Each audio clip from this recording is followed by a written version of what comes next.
The corridor wasn't hidden, just narrow, badly lit, the kind of service passage that smelled faintly of cleaning chemicals and warm cables, with a laminated staff-only sign taped crookedly to the wall, as if someone had added it 5 minutes before the event started. People weren't supposed to walk there, and everyone knew it, which was why the moment happened so fast. A girl in oversized boots stepped backward while trying to selfie with her friend, heel catching on the metal lip of a mop bucket, and her phone slipped from her fingers, clattering hard against the floor and skidding directly into the open doorway of the restricted hall. It landed at the feet of someone who wasn't supposed to be there at all. Namjoon froze, not dramatically, just in that practical way a person does when a stranger's phone stops inches from their shoe. The girl let out a sharp, "Sorry." Too loud, too bright, too early. People reacted before they understood what they were reacting to. A guy laughed, then cut himself off mid-breath. A staffer closing a storage cabinet stuck his head out too fast, then blinked, confused. Someone else whispered, "Wait, is that?" but swallowed the rest. Namjoon bent down, not to hide, not to help, just out of reflex, and the girl snatched her phone from his hand with a shaky, "Oh my God, sorry, I didn't see," her voice cracking in a way that made 3 nearby heads turn instantly. No one recognized him at the same time. It was messy. One girl gasped too early, another squinted like her eyes were malfunctioning. A boy in a volunteer t-shirt froze with the stack of chairs in his arms, breathing too loud. The staff-only hallway behind Namjoon was pulsing with fluorescent light. Too white, too office-like, too wrong against him. And that wrongness spread outward like heat. A staff member, middle-aged, badge crooked on his chest, stepped forward with the kind of politeness that works like a blade. "Sir, you can't be back here." No hostility, just procedure. Namjoon nodded once, stepped back exactly 1 step, nothing dramatic. But that movement hit the crowd like a glitch. Phones came out, not raised fully, not yet, just half lifted, tilted, almost hidden. A girl mouthed, "No way," to her friend. The friend shook her head too quickly, like swatting a fly. A boy tried to pretend he was scrolling, but his screen reflected in a metal cart behind him. Camera app open. The staffer repeated, "This area is not for guests." Softer this time, but firmer. And Namjoon didn't argue. He just stood there, 1 foot still too close to the restricted threshold, like he hadn't decided where his weight belonged. Someone behind him whispered, "Don't look," but looked anyway. A girl dropped her tote bag. The zipper split open, and makeup scattered across the floor with dry clicks that echoed longer than they should have, making everyone wince at the same time for different reasons. No one knew how to stand, how to breathe, how to behave. Someone coughed too loudly. Someone else tried to laugh it off and failed. A staff member stepped in front of the corridor like a human lid on a boiling pot, blocking the doorway with his body. "Sir, please step away from the back hall," he said again, and the word "sir" made everything uglier. Namjoon took another small step back, barely anything, but it tightened the air. The girl with the boots was staring at him outright now, eyes wide, fingers trembling over her screen like she was trying to stop herself from filming, but didn't actually want to stop. The corridor behind him hummed. Electricity, machinery, HVAC, too utilitarian, too nakedly, not for public. And the combination, his presence, that sign, that threshold, made people shift their weight like the floor had tilted. No one said his name, yet. But someone would. And everyone felt it already, buzzing at the base of their spines. This should not be happening. The moment didn't settle. It jolted, like a bad connection. A volunteer with a lanyard full of pins hurried over, not running, but close enough that his sneakers squeaked. And when he saw who was standing near the staff-only line, he stopped too abruptly, breath catching in a tiny choke he tried to hide as a cough. People noticed. Of course they noticed. They weren't supposed to, but their bodies reacted before their brains did. Shoulders tightening, hands pausing midair, eyes darting sideways like insects skittering toward a light. Behind Namjoon, the fluorescent hum deepened, flickering once at the edges, making the hallway look even more like a place where celebrities absolutely, unquestionably should not be. The staffer held his palm up, polite, firm, trembling only slightly. "Sir, please, you cannot step any further." His voice wavered on the last word, and the wavering itself became the new center of gravity. A girl with dyed pink hair nudged her friend and whispered too loudly, "Why is he even—" and choked off the end like she'd swallowed it wrong. Her friend didn't answer. She was staring at her phone, thumb frozen above the camera icon, as if unsure whether tapping it would break some cosmic rule or fulfill a prophecy. Someone behind them let out a nervous laugh, sharp and papery, then immediately said, "Sorry," to no one, face burning. The hallway seemed to shrink, not physically, but socially.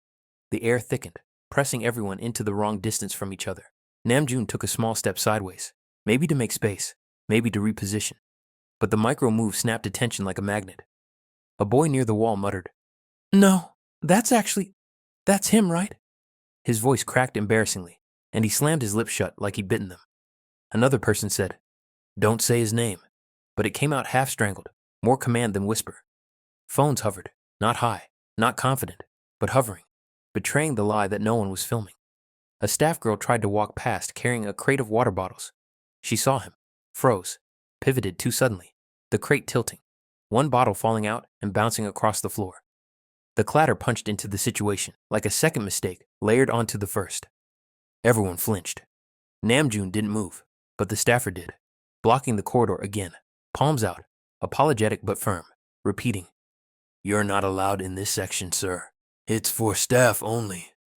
He kept glancing at the corridor behind him, like even being seen from that angle was a problem, like cameras capturing that doorway could get someone fired.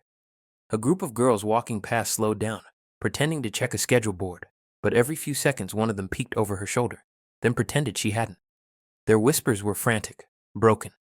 "Is that really? No way. Why here? Should we film? Don't be stupid. But look." Their indecision made the tension ripple outward. The boy with the cracked voice took half a step forward, then half a step back, ending up exactly where he'd started, but somehow more noticeable. Someone else in the crowd dropped a piece of paper, a ticket, a map, something. And when they bent to pick it up, their elbow brushed another person's arm, making them gasp far too loud. The sound ricocheted. A guy near the vending machine pulled out his phone slowly, like he was checking the time, but the camera reflection glinted in the machine's glass. Another person saw that glint and stiffened, biting their lip. No one said, "Is that RM?" out loud. But the question hovered in the open like a live wire, not spoken, not contained, just vibrating through every poorly timed breath and jerky motion. The staffer tried again. "Sir, please, this hallway is restricted." His politeness was falling apart now, slipping into something like desperation. Namjoon didn't argue. He didn't step forward. He didn't retreat. He just existed, in the exact wrong place at the exact wrong time, and the crowd didn't know how to metabolize it. Someone finally mumbled, "He's not supposed to be back there," and the words hung crooked in the air, making everything lurch. A girl gasped, involuntary, too sharp, and clapped a hand over her mouth like she had said something obscene. A boy's backpack strap snapped loudly, startling half the corridor. The staff-only sign fluttered slightly in the AC breeze, its tape peeling at the corner, making the whole thing look even more accidental, as if the boundary was as fragile as the moment itself. And somewhere deeper in the cluster of bodies forming, someone started recording. Not with shame, not with hesitation, just with a slow, deliberate lift of the phone. That was the new slip, the one no one could pretend they hadn't seen. The recording didn't explode the moment. It warped it. The girl holding her phone wasn't even pretending. Her screen was angled openly now, the red circle pulsing in the corner, catching reflections from every fluorescent surface. People near her stiffened, but nobody stopped her.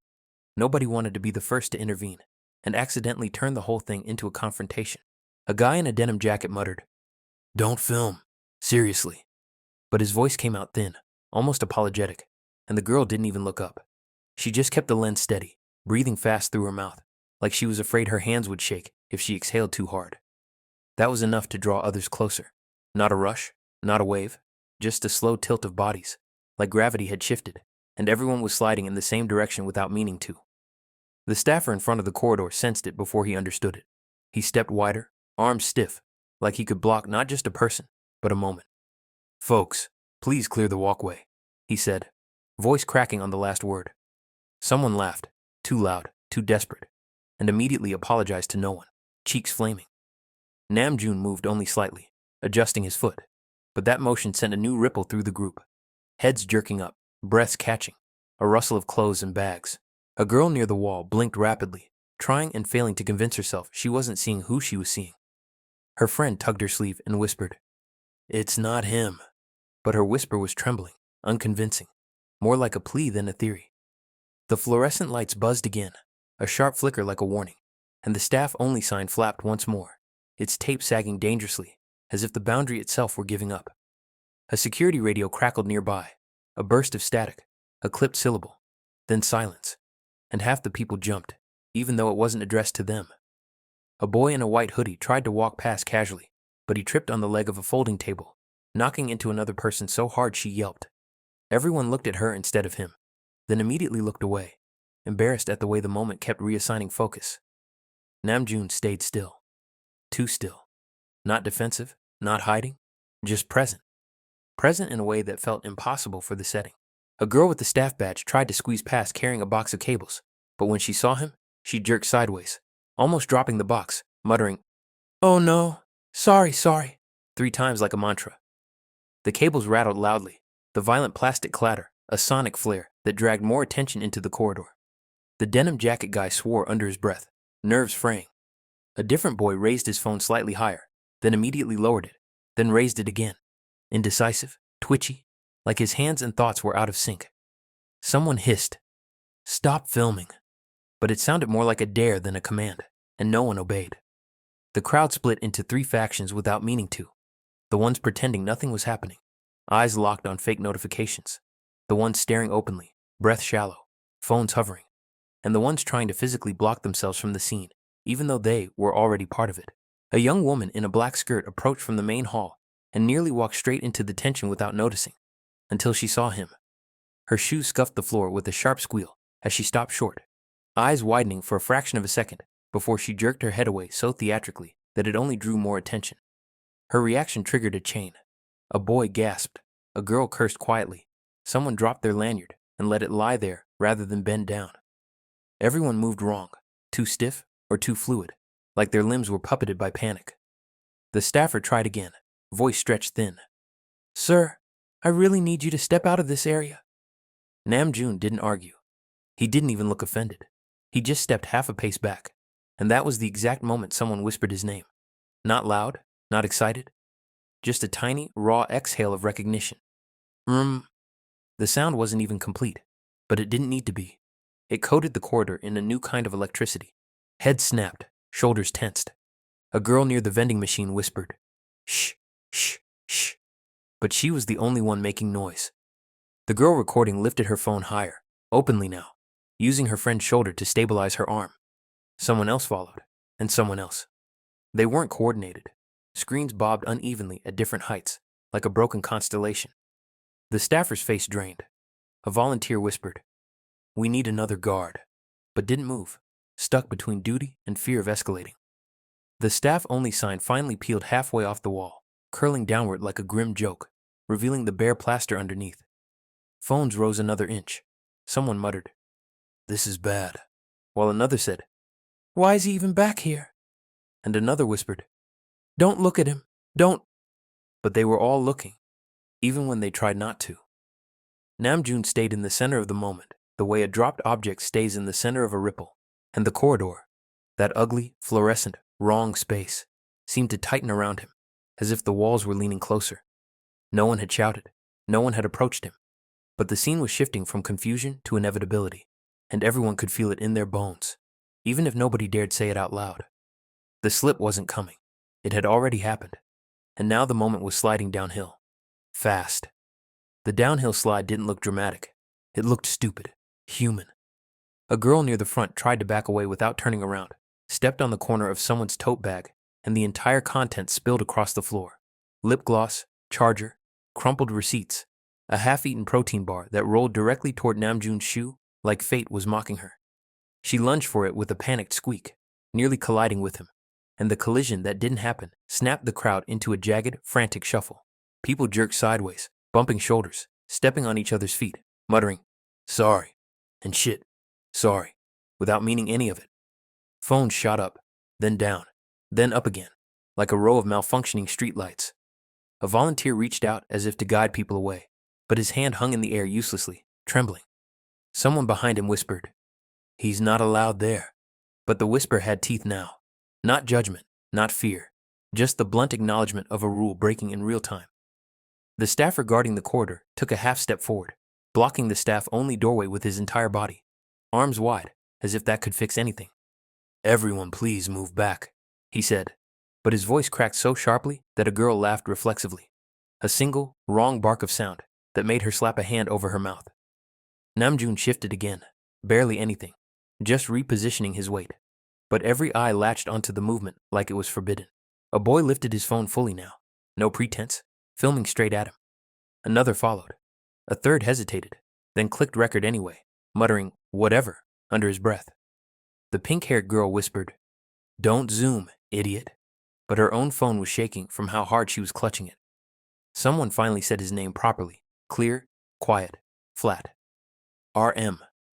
It wasn't a scream. It wasn't a fan call. It was a confirmation, spoken like a diagnosis.